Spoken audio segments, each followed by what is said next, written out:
At the moment, our probably number one focus is the area of Grantham. So we've literally just issued an emergency alert for Grantham. We've sounded their emergency siren as well, and we're encouraging people in low-lying areas of Grantham to take shelter, move across to friends and family, or if need be, one of our evacuation centres. What exactly is happening there? Yeah, so we've had a significant rainfall over the last few hours in the Sandy Creek catchment, which leads into Grantham. So yeah, it's a town with a history of flooding, so we really are taking every precaution. QPS have been on the ground over the last hour or so and door knocking residents in the low-lying areas to give them as much warning as possible. I know there's concerns as well about Laidley Creek. Have they eased a bit now? Yeah, a little bit of good news over in the Laidley Creek catchment. So the Laidley CBD was inundated with flooding this morning, and luckily the floodwaters have receded ever so slightly across the last couple of hours. So we are seeing a little bit of a pressure release there. But yeah, there was inundation into a number of businesses in the CBD.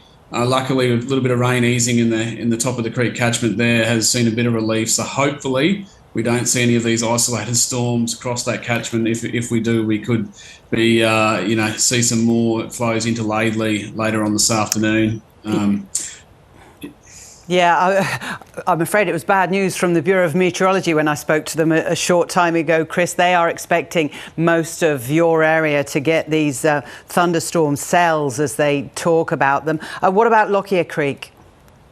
Yeah, Lockyer Creek is rising as well. It wasn't so much of an area of concern this morning, but we are seeing some significant flows into that one as well. Look, yeah, it's we're taking it as it comes at the moment. Our forecasters and modelers are working around the clock to try and make sure the different segments of our community are, as best prepared as possible. We're obviously directing our community to our local council's disaster dashboard, which has all the latest warnings, information, social media feeds, and yeah, look, we're just hoping that community can stay vigilant. It's been a long few days waiting for these events to come to us, and now that it's come, it's come in a big way. You mentioned there's door knocking going on, trying to alert people who might not be aware of it. You also mentioned that going to relatives, friends is the best port of call, but are there emergency refuge centres set up?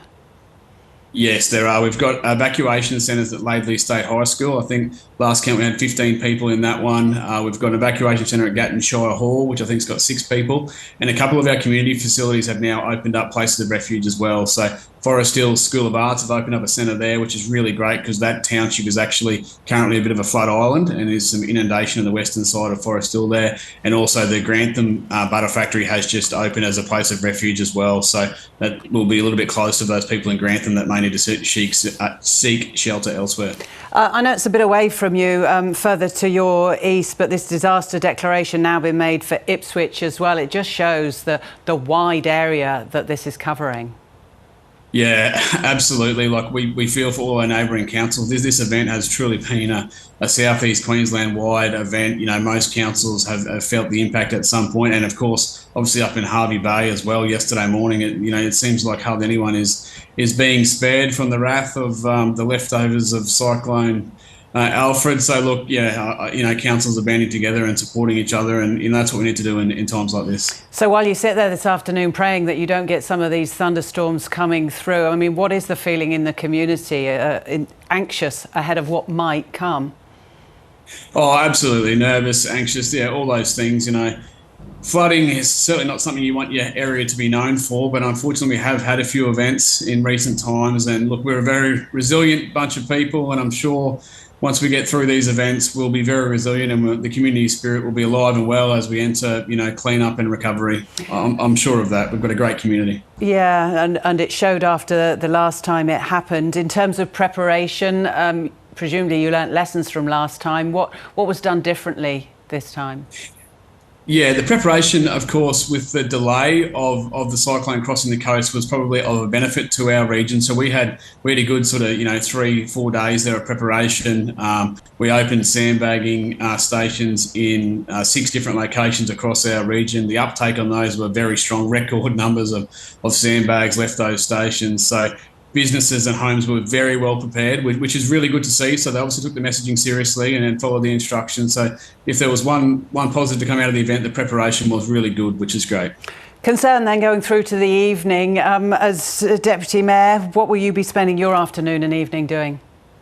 Well, actually, I spent last night in the coordination centre and tried to get half an hour's sleep in my swag in my office, and it looked tonight, because I'm actually cut off from my own home tonight, it'll be a similar story. I'll be bunking down in my office and spending as much time in the centre as I can. Good luck to you, Chris. Thanks very much for talking to us on ABC News. No problem at all, and thanks for helping us get our messaging out there. Really appreciate it.